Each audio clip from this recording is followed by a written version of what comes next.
Ayo, pokoke kowe kudu ngerti. Aku ora ngerti tenan, Pak. Ora ngerti tenan. Ora syarat jopo. Wah,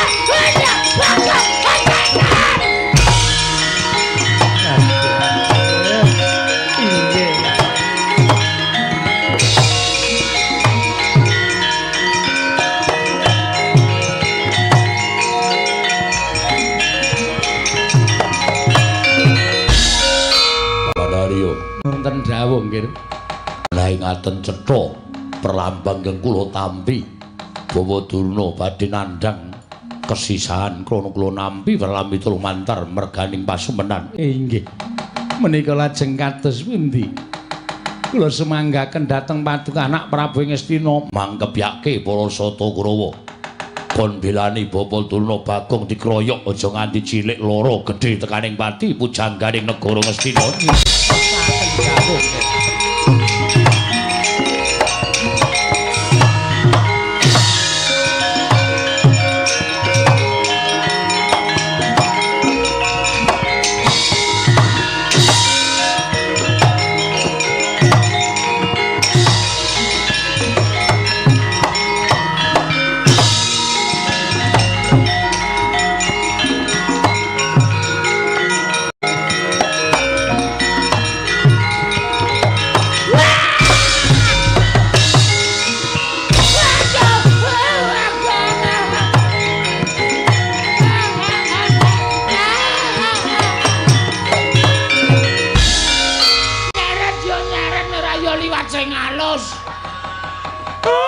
Undang-undangan barang aku diseret nganti sirahku suarane tok tok tok tok tok. Apa ora kowe? Nyepeleke. Aku nek wis nesu ora baen-baen. Oh, kowe engko tak kandhake bapakmu yang kowe gawe geger negara Ngastina. Omong. Semar tak pasung ning pawon. Ora bakal wani Semar ngelekke karo aku. Gareng wis tak ancam, Petro wis tak ancam. Truk, Reng, ya bengi iki arep dadi lakon. Nek kowe arep ngisuh ngandhane aku, pampak sirahmu. Do pucet sirahe. Mula bengi iki aku gleleng tenan. Oh, kowe engko bakal dikeroyok dening Sata Kurawa. Piye? Keroyok dening para Sata Kurawa. Lho, Bagong rene iki ora mengijane. Lho, kowe nggawa kanca? Nggawa. Wong pira? Wong 5. Papat 5 karo aku wis pas. Arep perang Pargangga ngarep.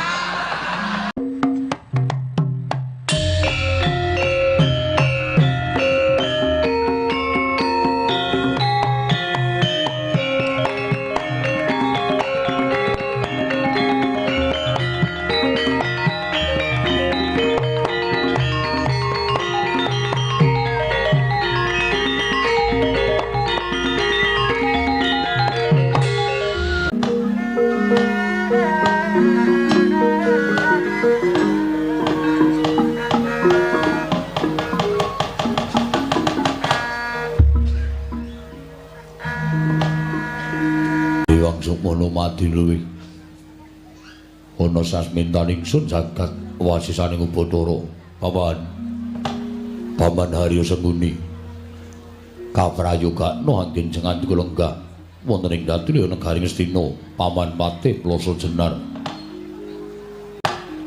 kawula nun anak Prabu sampun boten kirang prayogi wiswanipun ing abdi kepatihan. Namung dreran sak samunipun kepareng kula ngaturaken sembah sumungkeming pangabektinipun ingkang bapa kunjuk ngersa paduka anak Prabu Ngastina nggih anak Prabu Duryudana sampun tampi karya bombong raos sing manah mboten langkung kasekecakna anggen jengan kula lenggah Paman Plasa Jenar kawula ana inggih anak Prabu sampun boten kirang prayogi wiswanipun ing bapa ing kepatihan wonten ing Datulya Negari Ngastina dinten sak mangke menika nggih. Paman Harya Sengkuni nggih. Bapa Penemban Durna. Mugi kasekecakna anggen jengan kula lenggah wonten ing Datulya Negari Ngastina dinten sak mangke menika. Bapa Penemban Durna. Astaka swalasila bertapa swalu kimbal sumarante hawela. Kula nuwun inggih, Ger. Sampun boten kirang prayogi piswanipun ingkang Bapa ing Sukalima wonten ing Datu negari Ngastina. Namung kepareng ingkang Bapa ngaturaken pudya pangastawanipun ingkang Bapa kunjuk ngersa paduka anak Prabu Ngastina nggih. Anak Prabu Duryudana. Sampun tamya karya bumbung raos sing manah boten langkung. Kaskecana anggen jengan dika lenggah Bapa Mrebanduna. Kula nan. Sampun boten kirang prayogi piswanipun ingkang Bapa ing Sukalima dinten sak mangke menika wonten negari Ngastina nggih anak Prabu Duryudana. Menapa dene Kakang Prabu Karna ing Awangga mugi kaskecana anggen jengan dika lenggah ingkang raine diambabaraken wikatos ing pasiwakan. Yayi namung estu padha dawuh paduka Yayi Prabu ing Ngastina. Namung denan saksamunipun kemareng kula ngaturaken salam taklimipun ingkang raka kunjuk ngersa paduka Yayi Prabu kadang kula ing Ngastina. Sampun tamya karya bumbung raos sing manah boten langkung kaskecana anggen jengan dika lenggah Kakang Prabu Karna ing Awangga. Kawula non sampun boten kirang prayogi piswanipun ingkang raka ing Awangga wonten negari Ngastina dinten sak mangke menika Yayi. Karta marmo prayoga nuwun ngadeg. Lho dari sampun boten kirang prayogi Koko Prabu kepareng kula ngaturaken sembah sumangga ing pangabektinipun ingkang rayi kunjuk ngersa paduka Kanjeng Koko Prabu. Jimat sembahan kula Koko Prabu pengayoman kula. Dimas Karta marmo wis ndak tampa. Ora liwat pangestunipun Kakang Pratakna mring kadang ingsun kang bodhang kandung seba jroning Datu negara Ngastina. Kawula non menawa sampun paduka dawuhaken badhe kula candhingga jimat. Kula nuwun sewu nggih. Semung kaget raos sing manahipun ingkang Bapa ing kepatihan. Karana dinten sak mangke kula nampi timbalanipun paduka anak Prabu supados angarake tata pagelaran wonten ing Datulaya.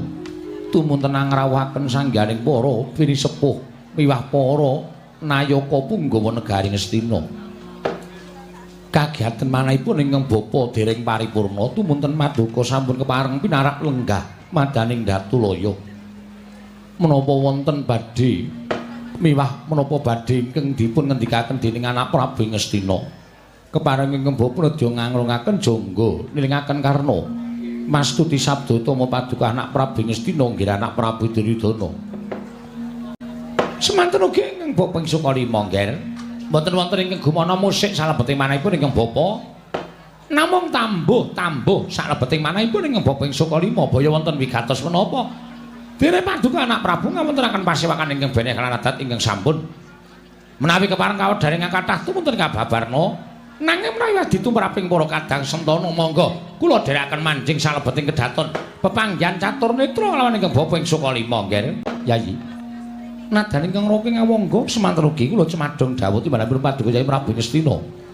Kepareng ngambah baron ingkang sejati dhateng raka ing Awangga. Kula nedya midhangetaken ingkang tetela Yayi Prabu Ngastina. Handrah ingkang muswita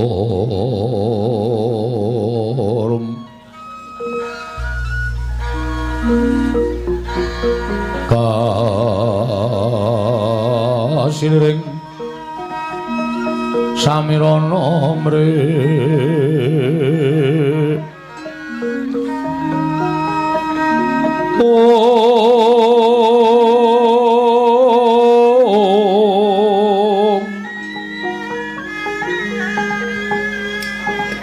sekar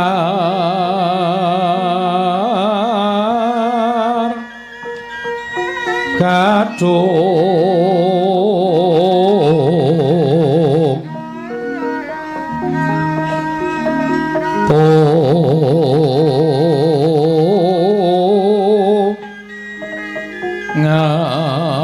mriku kula boten badhe ngrembak babagan negari Ngastina. Kula boten badhe ngrembak kawula negari Ngastina miwah. Kula boten badhe ngrembak dhateng kawontenanipun ingkang putra piyambak menika babar pisan boten. Namung badhe kula rembak madaning pasewakan negari Ngastina menika krana kula nampi sasmita ingkang wonten gandeng jenengipun kalawan satunggiling priyagung miwah pinisepuh negari Ngastina. Kula nuwun pangapunten nggih. Mengko suraos kados pundi dene paduka paring dawuh mekaten teka paduka badhe ngrembak sasmitaning Jawata ingkang wonten gandeng cenengipun kaliyan kawontenanipun pinisepuh negari Ngastina. Semanten ugi ingkang Bapa Sukalima, moga-moga Nger Pratri mbabaraken ingkang sejati. Langkung cetha pangandika paduka sinten kula wau. Kados-kados kula miwaha satunggiling priyagung menika daup asta lumiyat madyaning negari Ngastina.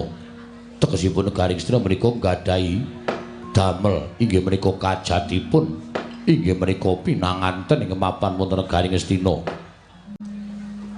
Nuwun sewu. Monggo miturut ujaripun para sepuh pasumpenan ing paduka lampahi menika kula nuwun sewu lho nggih. Menika tegesipun awon. Langkung-langkung menawi ngembet wonten salah satunggiling priyagung utawi pinisepuh negari Ngastina. Kula nuwun sewu nggih. Kok malah kuwatos raos sing manahipun ingkang bapa ing kepatihan. Sakmangke kula aturi paring dawuh sinten ingkang kababar kawursita madyaning pasumpenan paduka ingkang sampun paduka ngendikaaken bilih menika satunggiling pinisepuh negari Ngastina. Kula aturi mbabaraken ingkang sejati Pamanarya wonten timbalan mboten kanthi kanyono-nyono nalika kula nglampahi pasumpenan menika kula wau ingkang kababar kawursita madyaning pasumpenan boten sanes kejawi namung Bapa Prabandurna anggenipun sampun dandosi cara pinanganten kakung badhe lenggah madyaning dampar pinanganten ingkang mapan wonten negari Ngastina. Monggo nyatanipun sareng kula tiling-tilingaken paningal kula dereng wonten calonipun pinanganten putri dumadakan dereng purnanggen kula gadhahi raos kagiat tumunten kula nglilir sanggenipun Indra pungun-pungun dumugi sapriki raos kula was kuwatil lan sumelang menawi wonten menapa-menapa ing badhe ngembet dhateng kasugenganipun Kakang Putra Bapa Prabandurna inggih mekaten paman dinten samangke kula nglempaken para sepuh para punggawa supados sakmangke sami wenggalih badhe menapa ingkang kedadosan kaliyan Bapa Prabandurna. Aduh nggih nyawa-nyawa jimat kula. Sareng paduka paring dawuh ingkang mekaten tur dasaripun ingkang kawogan sakmangke menika lenggah. Kula nuwun sewu. Monggo latri ndangu dhateng ingkang kawogan piyambak. Langkung-langkung Kakang Prabandurna menika mujudaken satunggiling brahmana. Monggo lupiya ingkang sampun kelampah bilih pasumpenan tiyang nambut sinaning akrama menika kula nuwun sewu badhe cepak bilahinipun. Menawi Kakang Prabandurna menika satunggiling brahmana ingkang limpat lantip pangestinipun, kula kinten piyambakipun saged dados rana supados saged oncat saking bebaya ing ngamembet dhateng sugengipun Kakang Prabandurna. Baduna wonten dawuh nggih. Baduna midhanget piyambak kula nyumpenakaken Bapa Prabandurna menika kadidene nyandhang cara pinanganten. Alhamdulillah. Monggo nyatanipun pinanganten putri dereng wonten. Bapa Durna lenggah piyambak wonten ing dampar pinanganten. Bapa Durna kuwatos sing manah kula menawi impen menika kula wau badhe awon tumanduk Bapa Prabandurna. Awon lampanipun ingkang tumanduk dhateng Bapa Prabandurna.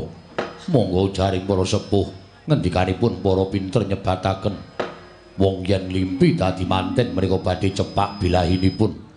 Bawa kados pundi anggen paduka badhe menggali babakan pasumpenan ingkang sampun kula lampahi menika Bapa Prabandurna. Ah, gandhap legudug swalu gembel. Samarante, hawala. Nuwun pangapunten, Nger. Sedaya menika rak namung gugon Tuhan. Sedaya menika estunipun namung pitados kaliyan boten. Menawi wonten ingkang sami nyebataken yen to wong ngimpi dadi manten menika bakal teka bilahi. Nuwun pangapunten lho, Nger. Mati uriping manungsa menika mboten gumantung dhateng pasumpenan. Mati uriping manungsa menika mboten gumantung dhateng sasmita lumantar pasumpenan. Nanging pejagesangipun titah menika gumantung dhateng panguwasaning dat Kampur Wengdat. Menawi impen menika kala wau dipun pitados.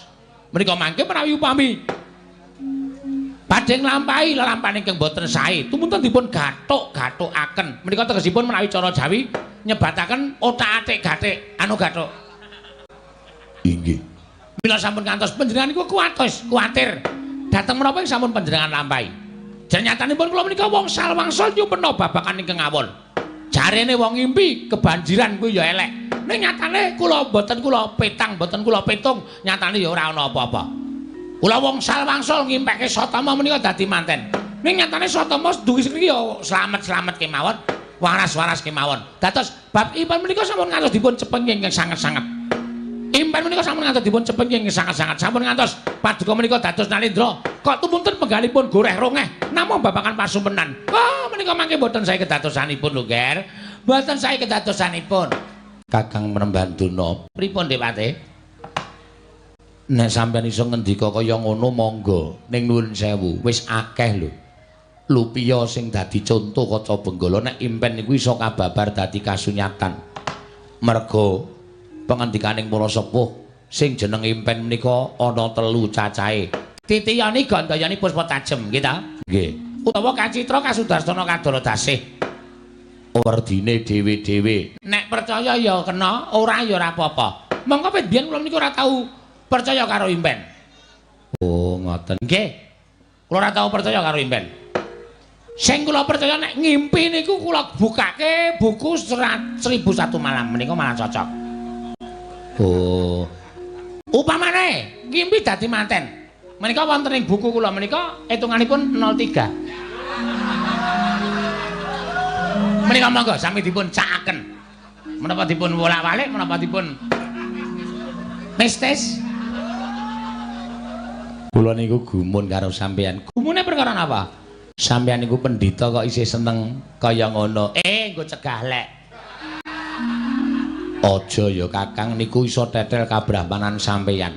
Aja sok dolanan kaya ngoten niku mboten sae. Oh, mboten Dik Mati, mboten kula mboten. Pisan kemawon dereng nate tumbas. Oh, mek titip. Niku padha mawon ora. Niku nek impen niku cara ngoten niku titiyane. Niku janjane wong nglindur utawa wong duwe pepinginan sing durung kelakon. Wekasan kegawa jroning impen. Niku jam 09.00 tekan jam 12 bengi. Pun nek turu? Nggih. Jam 09.00 pun turu? Nggih.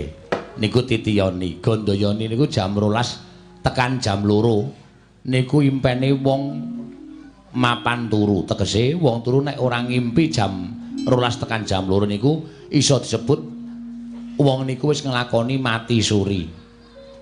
Edan. Nggih. Mboten edan iki nyata tenan. Mati suri. Lah, impen sing eneng nyatane niku jam 2 tekan gagat bangun rahina. Lha mapunten, Ger. Pasumenan panjenengan menika wancinipun menapa? Nalika kula nglilir saking anggen kula nindra. Kula sampun kepireng kluruk jago ingkang sepisan.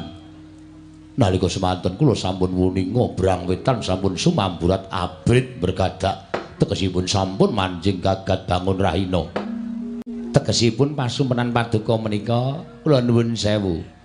Menika wujudipun satunggiling pasumpenan ingkang kababar kawursita badhe dados kasunyatan. Nuwun sewu lung Kakang Durna. Nek ndaratur kula sampeyan kudu golek srana pripun carane supaya impen niku aja nganti dadi kasunyatan. Niki anak Prabu Duryudana ling nganti nganakake pasewakan ming perkara ngrembug impen sing dilakoni dening anak Prabu Ngastina. Monggo mboten wonten gandeng cenengipun kalian Sinuwun Ngastina ning embet kalian kesugengan panjenenganipun Kakang Mrembandurna. Mang golek srana supaya impen iku mboten kelakon teng sampeyan utawa mboten manglakoni. Impene wong dadi manten iku cepak bilyaine lho Kakang Durna. Oh. Destun temen sampeyan iku Dik Patih. Sampeyan iku setunggiling patih, monggo patih ing kalukeng jagat. Sapa jagat menika ki mboten mireng dhateng asmanipun Patih Harya Sengkuni. Ning emanipun panjenengan menika kabanda dhateng gugon tuhon otak-atik gathuk ingkang nyatanipun menika mboten perlu dipun pitados. Lha tumrap kula upama Durna iki dimpekke dadi manten, mboten menapa-menapa. Waton kula menika ora gagas impen menika kala wau kula mboten badhe bingung, kula mboten ate jigo, mboten badhe pekewuh. Ngoten. Nggih. Ning nek upama mengke impen niku dadi kasunyatan, nek upama impen niku dadi kasunyatan niku perkara mboten kok impen sing gawe sasmita.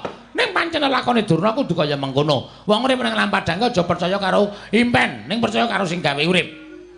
Oh, ngoten. Nggih. Impene wong dadi manten iku bakal cepak bilaine nek sampeyan dilalah. Cepak bilaine Ateges uripe Begawan Durna ming tekan semene. Uripe Durna ming tekan semene, ora bakal kedawa-dawa umur kula. Mula kula pasrah karo panguwasaning Dat Kamurweng Dat, mboten kula pasrahke babagan impen. Oh nggih. Ngoten nggih Kakang. Nggih. Sampeyan mboten buang napa ta napa.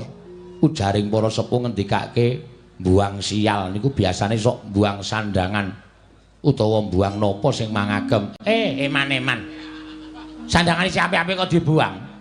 Buang sial. Pun mboten ajeng kula bual. Oh nggih. Buang napa buang? Buang. Nggih. Pun ngoten mawon. Nggih. Mila babakan perkawis menika estunipun panjenenganipun anak Prabu menika mboten sang ngawontenaken pasewakan agung kados mekaten menika. Nggih.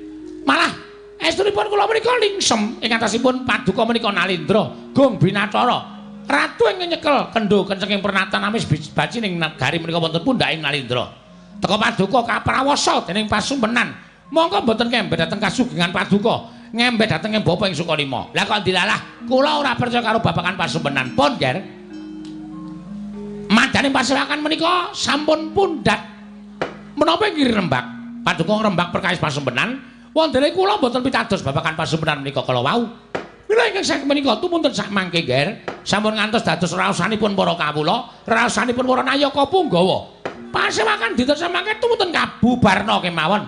Tumunten ingkang bapa nyuwun wangsul dhateng ing Sukalima badhe ngenam-enam dhateng pangandika paduka anak Prabu Ngastina menika ger. Anak Prabu Duryudana. Sikra-sikra yen permana kanca Sikra ngrakenawang sesangga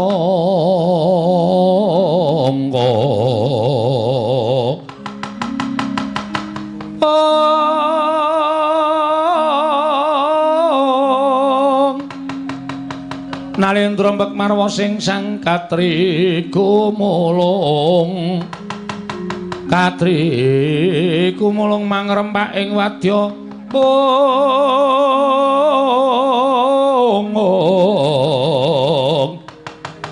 Kurta kurare kagiri-giri prananggana magawe gelarira wang-wang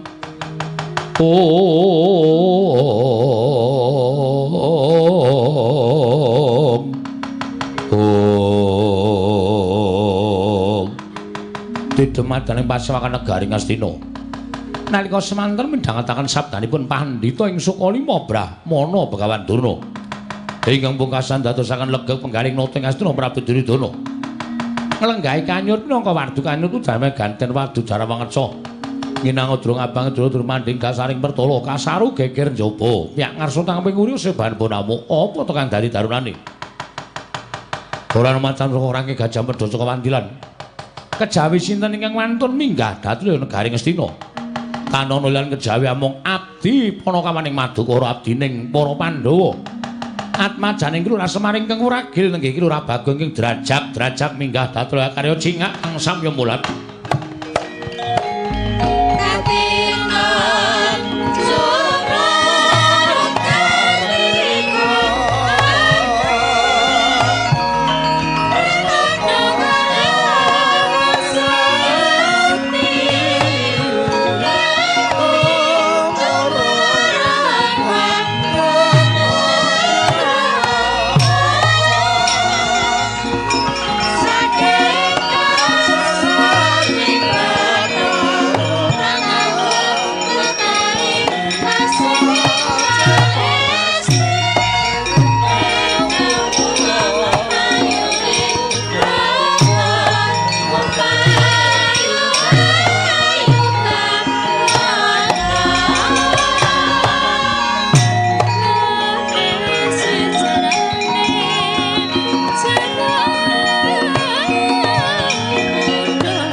mendalon tata trapsilanira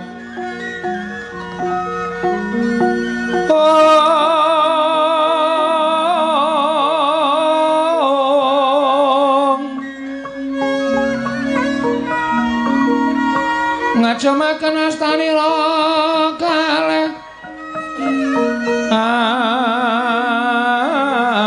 astanira kalih pisan yen ngandika magawe pranta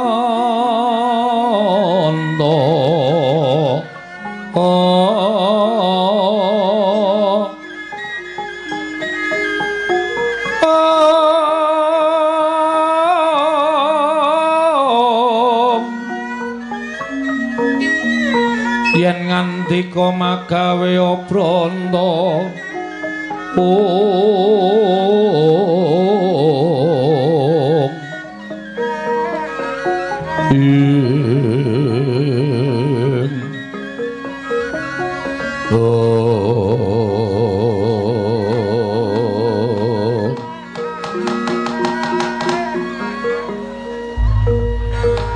Paman Arya wonten dawuh nggih dereng ngantos paripurna anggen kula nampi sabdanipun Bapak Durna menika mboten pangling kadi sowanipun Bagong wonten negari Ngastina paman. Lelelele adat saben iki sing sowan mesti Petruk iki kok Bagong sowan negara Ngastina. Inggih mbok menawi Bagong gadah wigatos nggih tumuli katimbalana. Oh Durna wonten dawuh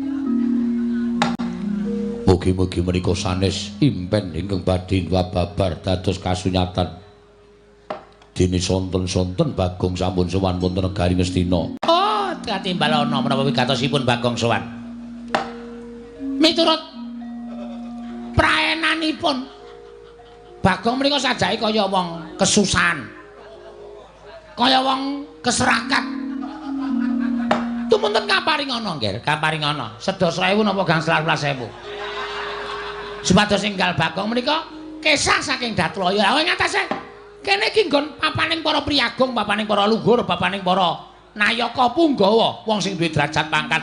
Lah kok dienggo drajikan batur, dienggo drajikan Panakawan. Kakang Durna pripun? Mbok nek ngendika niku sing penak.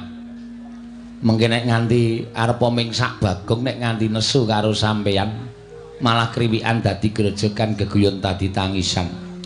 Giri lusi jalma tan kena kinira aja sok kulina ngempukke watu ngatoske banyu.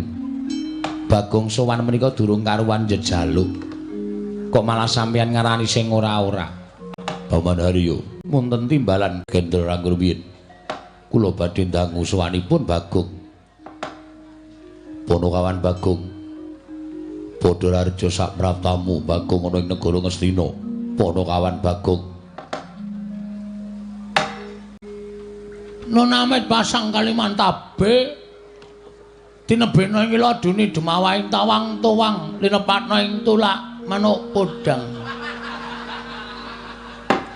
Kepareng kula ngaturaken sembah mambekti kula njenengan. Ya Bagong tak tampa pangestuku tampanana. Lha pundi nggo jimat paripe ndayanana ing kasantosan panemene rambut Duryudana kula cancang pucaking remi Dumaweng wijang rumketing gonggong. Andel ora. Kula cancang pucaking weni. Nun, weni. Weni dudu remi to? Dudu. Weni. Weni. Dumaweng wijang rumketing werdaya. Ora gonggong? Ora. Rumketing werdaya ndadosaken cahya nur cahya daging rakayuanan. Sinuwun. Ya Bagong. Prayoga nunggonmu ngadep. Sampun mboten kirang prayoga nggih kula ngabiyane sami kula mandiri. Panakawan Bagong padha larja sak praptamu. Pathak patih. Pathak ki sirah Nding. Patih Harya Sengkuni. Wilujeng bekti kula kunjung ngene kene patih. Iya ya Bagong pangestuku tampanana. Kula pundi nggo jimat paripe ndayan ning kasantosan. Oh. Bagong Padhararja sak praptamu. Remban, piye Bagong? Niki kula mengelek-elek. Kula mengemotke karo sampean. Aja sok kulino ngilani karo dadane wong liya, aja sok kulino ngiyas karo wong liya. Arepa Bagong niki pasuryane ra iku ketok memelas. Ning sapa sing ngerti nek Bagong niku pancen kere. Ning arepa kula niku macak kere kaya ngoten. Kula niku wong desa. Wong desa niku nek sugih ra ketara. Pancen sandangane pating sleber. Sleber iki apa? Pating slawi ora karo-karuan. Nek lunga mung nganggo caping, ning lemahku nek menggo guruki ndiasmu iso. Ngandel ora. Senengane ya wis ngembe dhisik kok. Wong Bagong iki wong glelenge ora jamak kok dimbe. Ngono.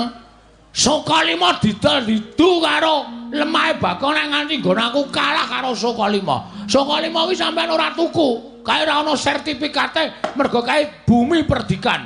Paringane Sinuwun Ngastina. Kowe nek ora dikai Sokalima, kowe iki ya kere, Dur.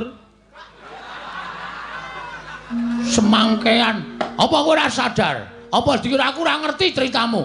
Kowe iki diangkat dadi gurune Kurawa Pandhawa mergo kowe pamer kabisan. Njupuk Gendhaga isi Lengatala nganggo suket dom-doman terus didadekke gurune Kurawa Pandhawa. Ning biyen kowe dek jaman Satama isih enom, isih bocah, kowe turut prapatan ngemis mung golekke sego sepincuk Satama. Kapok ora. Senengane kok ngembe karo wong pengalaman. Nyepelekke, aku rene iki ora ngemis. Aku rene iki ora njejaluk.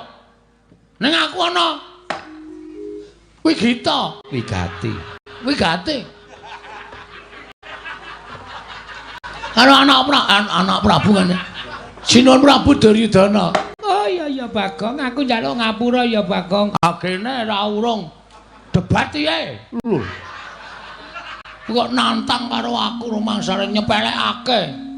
Oh iya njaluk ngapura sing wis ya wis.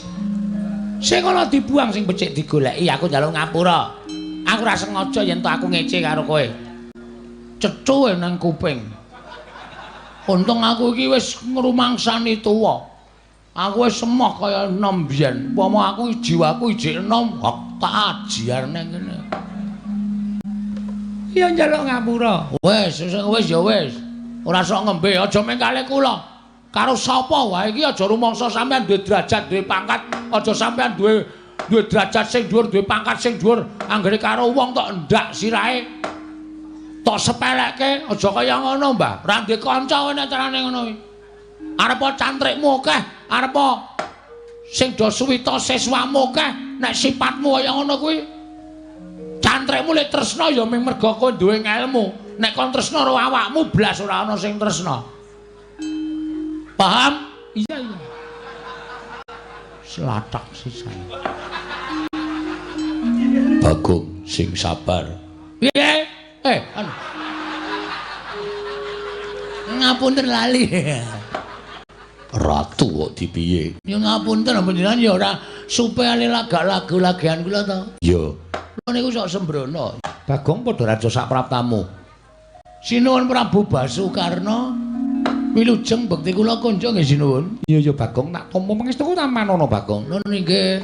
Oh kuwi sing ratu ngawangga digdaya sekti kalintang persasat kondange menungsa setengah dewa kadigdayane kowe karo aku. Bagong Padhararja sak praptamu. Matur nuwun Ndara karena wilujeng ya prayogan ya Bagong. Aku kowe kok mangkai 10.000. Kowe tak andani ya Dur. 10.000 ki nang omahku ki ora ana ajine. Kowe ngerti nek aku dong tengok ning ngarepan. Wong mantuk karo aku 10.000. Meng mantuk tok ngono, aku mantuk langsung tak bandem 10.000. Dadi kowe aja ngecek karo aku. Ning nek ngundang Mas Bagong 15. Nek liwat karo muni kanjenge 150. Padake ora, padake cah tipis. Luwih saka tipis e. Kono kawan Bagong. Wonten dawuh sinten? Sowan tanpa tinimbalan. Nono. Ana wigati apa? Ingkang sepisan. Kula ngaturaken sembah sumung kemeng pangabekti kula kunjuk. Ya tak tampa. Dungkap angka kalih inggih menika sumene. Saedan. Dungkap angka sing arep tok pangan wae apa? Mboten wonten to? Ora ana. Oh nggih, sumene kaliwati. Ing angka loro sowan kula menika namung boten bedah kalian Sinten Prabu Duryudana ning kula niku duwe gegayuhan, duwe pepenginan. Pepenginan apa? Ngaten sinuwun. Sawetawis kula tak crita nggih. Ya, ora dadi ngopo. Mboten kesusu to? Ora. Kula niki kayane urip niku kaya kurang ganep. Ora ganep sebabe Sebabe kula niku kok ngajan-jane kepengin to sing jeneng wong urip niku ora kudu ngabekti karo wong tuwa. Upamane wong tuwa niku wis ora ana, ya saora-orane anak niku ndongake ana ing pesareane wong tuwa. Iya. Ning kula niki ora iso berbuat seperti ngono.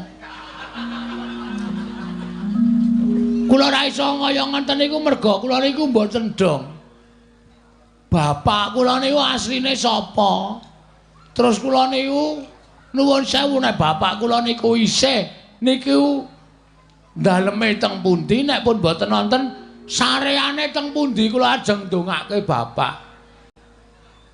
Kenapa kowe goleki bapakmu teko mapan negara Ngastina? Niki wonten sing aja-aja iku lho. Sing aja-aja iku sapa? Pria bertopeng hitam. Tegese piye? Tegese urung iso tak aturke inisiale sapa. Masih dalam rahasia. Didhawuhi supaya ngopo? Didhawuhi supaya kula niku nyuwun priksa karo Pendhita Kondang Monyor-monyor. Kalau kengrat pendhita sing pancen wis anjayang bawana inggih menika Begawan Durna. Mila kula nyuwun pamunten nggih sinuwun. Sowan kula menika mboten kan betah kalian panjenengan, kula betah nyuwun ngambil Durna sekedhap kemawon. Bakal mbok nggo apa? Durna ajeng kula takoni bapak kula niku sapa? Nek Durna ora iso wangsulan, Durna kula kan minggat saka negara Ngastina. Cocok aku ketoke. Nek ora ngono ndak tuman wae. Pendhita kok omongane kok marayati panas. Dipun paringaken kemawon nggih. Nggih. Lah ngaten. Bawa Durna kedah sampun jagung lan pun Bagong. Menika langkung prayogi. Bawa Durna. Bawa Durna. Kula wonten dawuh nggih. Bagong sowan betah kalian panjenengan. Lho. Betah kalian kula? Inggih. Wigatosipun? Monggo dipun rembak piyambak. Kula caosi kamardikan Bapak Durna. Durna panalingane lumajaring ratri dinenggak jangganira kapisanan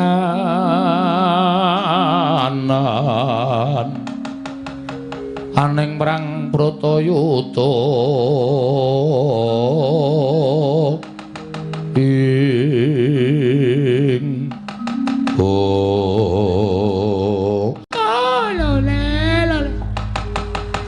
Walu gembor manyar-manyar doneng dungkul wana dadi asas dadi wana Bagong. Nun. Ngendikane ana Prabu Duryudana kowe buta karo aku? Nggih. Butamu karo aku ngapa? Kula ajeng nyuwun priksa, Mbah. Kula niku janjane dianak-anake saka sapa lan kula niku bapak kula niku sapa? Lho, kowe iki goblok apa piye? Kowe wis puluhan taun nganti mangabad-abad melu karo Semar Badranaya. Cetha wong semene akeh padha ngerti yen kuwi anake Semar kok ndak takon bapakmu kuwi sapa? Oh sik. Nek mung perkara kula anake Semar wae pancen ya do ngerti kabeh. Ning jebul setelah kula cek teng kelurahan niku ternyata kula niku mung anak pepekan.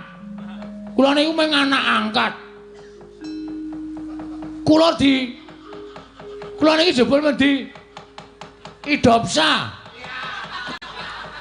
Diadopsi, adopsi karo Semar. Lah, Asline kula pengen goleki karo bapak. Bapak kula sapa? Nek pendhita-pendhita ngendi pertapane, nek ratu, alhamdulillah aku anak ratu. Ratu ngendi negarane? Nek satriya, satriya ngendi kasatriyane. Takon dadi kowe takon aku. Ajarane sampean pendhita ampuh. Perkara ampuh karo ora kene aku ora ngerti karo bapakmu. Mergo laire dhisik kowe. Ah, kula ngerti nek laire ini dhisik kula mbane sampean. Nek sampean iku kondang pendhita ingkang wasis ngerti karo lelakon sing panjenengan boten ngerti, ngerti karo lelakon sing bakal lakon tegese netra sampeyan iki iso nyawang masa depan atau masa lalu. Mrengking saking menika nek sampeyan wis mani ngadeg dadi brahmana niku sampeyan kudu wani ngaturke bapak kula sapa. Nek sampeyan ra iso ngaturke bapak kula sapa, sampeyan kudu lunga saka negara Ngastina. Lho, kok sik kowe aja ngawur. Ya kok dadi kowe ngusir karo Begawan Durna? Saka pertapan Sukalima saka negara Ngastina iki karepmu piye? Derajatmu mung batur, derajatmu mung ponokawan kok ngusir karo Begawan Durna. Dasarmu apa? Lho, nek kula omongi dasare sampean mesti mengke kalah. Nggih napa mboten? Ayo Kakek kandha dasarmu apa? Ngastina iki ndek sapa? Lho, kagungane anak Prabu Duryudana. Ah, ora penemu sampean. Mergo sampean dibayar.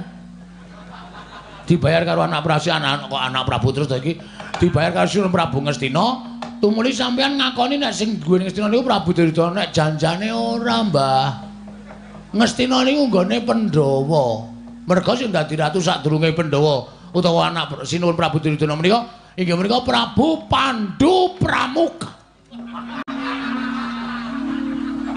ngawur Prabu Pandhu Dewayana Prabu Pandhu Dewayana niku Nalendra Ngastina. Apa ta sebabe? Kok Sinuwun Prabu Pandhu kok ora maringake negara marang para Pandhawa? Sap. Sap kuwi sebab disingkat dadi Sap. Sap Prabu Pandhu Dewayana dibanjut karo dewa. Dibanjut karo dewa nalika Prabu Pandhu niku nyuwun ngampil titiyane Sang Hyang Jagat Girinata inggih menika Lembu Andini dinggo titiyane Dewi Madrim. Dudu Bathik Madrim lho. Dewi Madrim. Nganti Prabu Pandhu sumpah menawi pulun Sang Hyang Jagat Girinata menika maringaken ngampil Lembu Andini benjang pejah kula sagah manjing wonten ing neraka. Ngoten niku. Monggo Prabu Pandhu pun nate nampi sumpahe Kidang Kimindama. Do nalika Prabu Pandhu bebedak wonten ing alas ana kidang loro lanang wadon arep do piye? Ora usah tak genake sampean wis ngerti dhewe jaman sampean karo jaran. Hus. Melancang ucapmu. Ha ya ngono kuwi. Lagi do ambus-ambusan. Jeneng Prabu Pandhu dipanah terus badar Resi Kimindama nyupata karo Prabu Pandhu. Pandhu ana wong arep sakaron sih ana wong arep saresmi kok tok ganggu. Mula kowe iso nek nganti wani campur karo bojomu ing kono bakal tibaning pesthi kowe tekaning pati. Sedhe Prabu Pandhu. Ha piye ndek bojo loro? Ra iso digapak-gapake. Nah, Prabu Pandhu tumuli dibanjut dening dewa. Sampune dibanjut merga Pandhawa isih cilik-cilik, Prabu Pandhu tumuli nitipke negara kalian rakanipun nggih menika Prabu Destarata. Kakang Adipati, kula titip negari benjang menawi Pandhawa sampun dewasa kula aturi maringaken dhateng Pandhawa. Ning wangune Prabu Destarata ngemut gula krasa legi luwe-luwe. Diojo-ojoki karo kiwa tengening Prabu Destarata, ya kuwi adine Ipe. Adine Ipe, Prabu Destarata sapa? Aku. Wis ngaku wonge wis ngaku. Ah terus nganti tekan mangsane negara Ngastina dadi darwahe Prabu Duryudana nek jane kuwi nggone para Pandhawa. Lho, jaman Prabu Pandhu kaya ming abdi kaya ming batur. Oh sik. Sing yasa Ngastina iki Prabu Sentanu. Aku ya momong, Mbah. Prabu Sentanu yasa negara Ngastina. Niku nuwun sewu. Kula nyuwun pangapunten lho, kula niku melu ngudak semen. Melu gawe pondasi, melu ngunggahke blandar. Dadi kula niku duweni hak tumraping negara Ngastina. Mula nek Ngastina ngene iki ana wong sing ora iso dipercaya, luwih-luwih pendhita sing ora nyata, Bagong tidak terima. Harus go on. Kleru.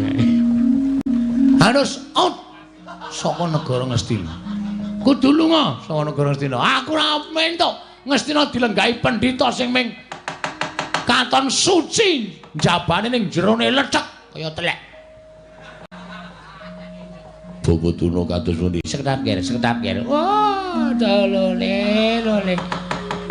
Apa iki numuse ya, Kang? Numuse apa? Impen mau. Hus. Aja disambung rapet karo impen. Ora ana sambung rapet karo pasumenan. Upama ana sambung rapet karo impen apa ya Bagong iki bakal keduga dadi Sonopatine Begawan Durna. Oh, ora bakal iso. Bagong ora bakal iso dadi Sonopatine Begawan Durna mergo Durna kuwi ora bakal iso dipateni dening ponakan Bagong. Sing kandha sapa? Ha listrik kowe tak pateni kowe modar kabeh kok. Apa meneh menungsa? Pun sampean mang ngomong. Ngerti mboten bapak kula? Oh, Bagong. Yen kowe takon karo bapakmu, sejatine aku ngertine ya mung karo Semar kuwi. Semar kuwi bapakmu, Bagong. Mula nek takon liyane bapakmu liyane Semar kuwi aku ora iso ngandhakake. Sing gedhe pangapuramu. Nah, wis sakniki cetha nek ora iso ngandhakake, ateges sampean kudu lunga saka negara Ngastina. Sampean kudu kesah saka negara Ngastina. Loh, aku dadi kowe nundung karo Begawan Durna. Ah, ora iso pokoke gelem ra gelem sampean kudu lunga. Ora gelem lunga saka negara Ngastina aja kelakon dosa. Ngendi kepethuk Durna tendhangi. Wus. Ah, lole panos maning jajaran surtaning bawane iblis lanat. Lah kok dadi kowe kaya ngono, Bagong? Dinengke karo wani karo Begawan Durna. Aku ki ala-ala ki priyagung. Aku ki piyai luhur. Aku ki pujanggane negara Ngastina. Kok meng diwaneni karo kere gedhi bal 17 kaya kowe iki. Kowe iki dinengke malah nyelangkak sadhuwuring tenggak. Aku ora ngerti karo bapakmu, kowe arep minggat jos karepmu, ora ya sakarepmu. Legane atiku.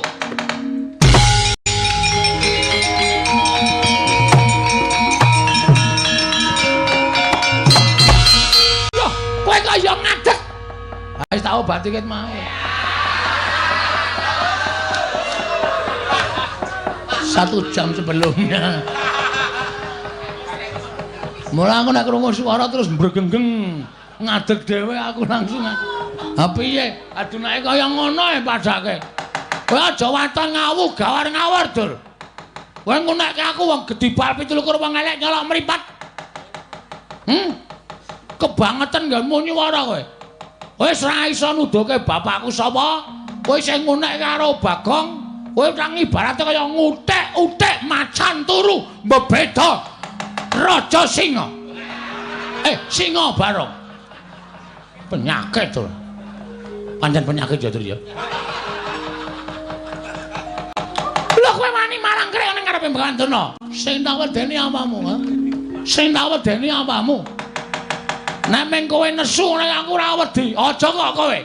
Prabu Duryudana kon nesu. Bagong ora wedi. Sengkune iki apa? Kono susisan. Prabu Karmen. Karna iki kon nesu. Aku ora wedi. Kartomarma Sato sak kancane Kartodendra, Kartopiya, Karto Adang. Kabeh kon nesu aku ora wedi. Bagong nek nesu ora adil sawa-sawa. Dadi aku wis niat tenan bengi iki. Nek pancen sapa sing tak takoni bapakku ora do ngaku, ora ngomongake Nalendra Brahmana, ora ngomongake satriya, senopati, lurah. Aji arep. Padake apa? Mangkel tenan aku iki. Ngaku ora bapakku sapa? Aku ora ngerti. Wis tenan ora ngerti. Ora ngerti. Tanteni sak rampunging pasewakan, tak adiang kowe ning jaba. Bar bali liwat ndi? Aku wis cecek nang ngarep gepura negara Ngastina. Durna ketok Jatasi. Mboten sah lole-lole ditanggung kok ya. Wong sampeyan niku Bagong teko ya wis suarane ora penak. Nek kira-kira sampean ora ngerti rak ya ora ngerti tenan, nek ngerti ya mang duduke. Kula mboten ngerti Dik Patin. Nek mboten ngerti nggih pun. Omong opanane karo Bagong. Oh, Bagong, aku ora ngerti tenan ya, Gong. Aku ora ngerti tenan. Kowe aja maksa karo aku ya, Bagong. Nek liyane kowe sing nesu mbok kena aku wani, nek kowe nesu aku ora matamu wae aku wis gila, Bagong. Mata kok gedene kaya ngono kuwi. Kuwi mata apa-apa? Ndok ge abang kaya ngono kuwi kowe nek nesu mendelik kaya ngono kok matamu kaya ndok ceplokan. Muni piye kowe? Muni mripat ku ndok ceplokan. Ora muni tak tambahi brambang tak ajar.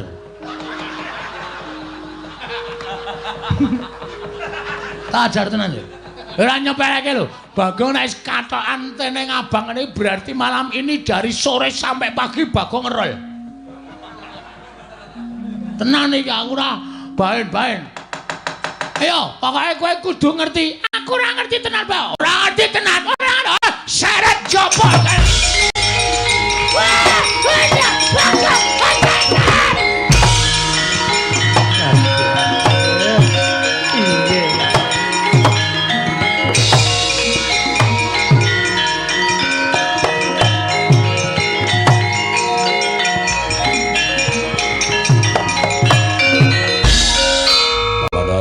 Wonten dawuh nggih.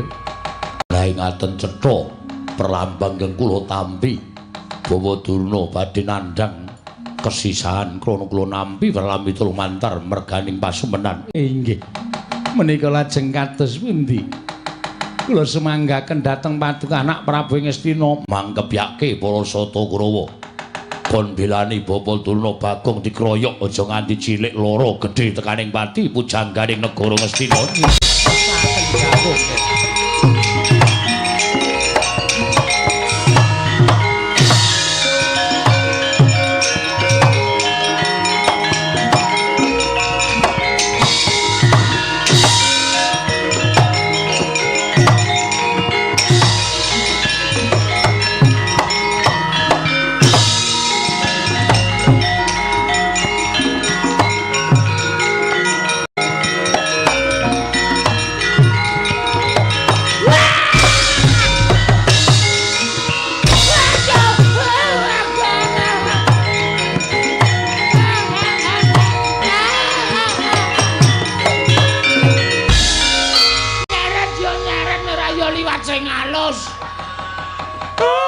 Undang-undangan barang aku diseret nganti sirahku suarane tok tok tok tok tok. Apa ora kowe? Nyepeleke. Aku nek wis nesu ora baen-baen. Oh, kowe engko tak kandhake bapakmu yang kowe gawe geger negara Ngastina. Semar tak pasung ning pawon. Ora bakal wani Semar ngelekke karo aku. Gareng wis tak ancam, Petro wis tak ancam. Truk, Reng, ya bengi iki arep dadi lakon. Nek kowe arep ngisuh ngandhane awak, kampak sirahmu. Do pucet sirahe. Mula bengi iki aku gleleng tenan. Kowe engko bakal dikeroyok dening Sata Kurawa. Piye? Keroyok dening para Sata Kurawa. Lho, Bagong rene iki ora mung ijane. Lho, kowe nggawa kanca? Nggawa. Wong pira? Wong 5. Papat 5 karo aku wis pas. Arep perang par gonggong arep.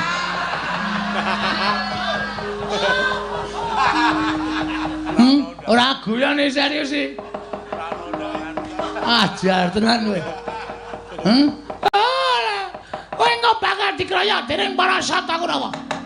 Ngene, Mbah, kowe iki men kepenak kok. Bagong, kowe iki anake Begawan A misale. Utawa kowe iki anake Prabu B. Apa kowe iki anake Raden C.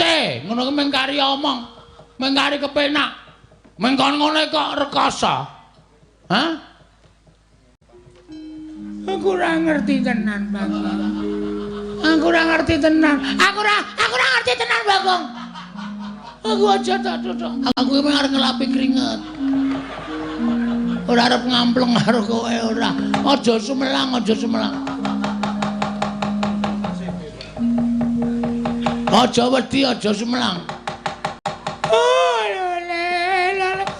Iki mengko Kurawa bakal teko ngrene ngroyok karo kowe. Nek kowe ora gelem ngeculke karo aku. Halo sayang.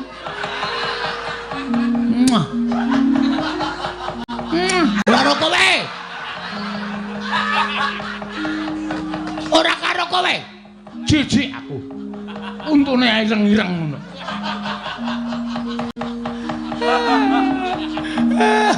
Ayo kowe mawar ngondhake Kurawa ngeroyok aku to saiki Nolea. Nolea sapa? Sapa botoku Nolea?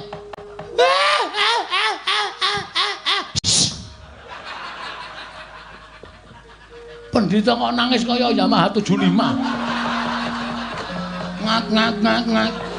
Ya nek nggawa damen ora kuat kan.